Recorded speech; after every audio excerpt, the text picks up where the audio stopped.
వైద్య రంగంలో తెలంగాణ మరో మైలురాయిని అధిగమించింది. నిరుపేదలకు ప్రాణదానం చేసేలా నిమ్స్ ఆసుపత్రిలో ఒక గొప్ప ప్రయోగానికి శ్రీకారం చుట్టారు మంత్రి దామోదర్ రాజనరసింహ. మందులతో నయం కాని మొండి వ్యాధులకు ఇక స్టెమ్ సెల్ థెరపీయే పరిష్కారం. క్యాన్సర్ అయినా, తలసేమియా అయినా దెబ్బతిన్న కణజాలాన్ని పునఃసృష్టి చేసే అద్భుత శక్తి ఈ స్టెమ్ సెల్స్ సొంతం.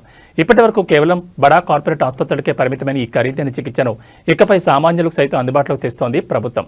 విత్తనం నుంచి మహావృక్షం ఎలా వస్తుందో ఈ చికిత్సతో రోగులకు కొత్త జీవితం వస్తుందని మంత్రి ఆశాభావం వ్యక్తం చేశారు.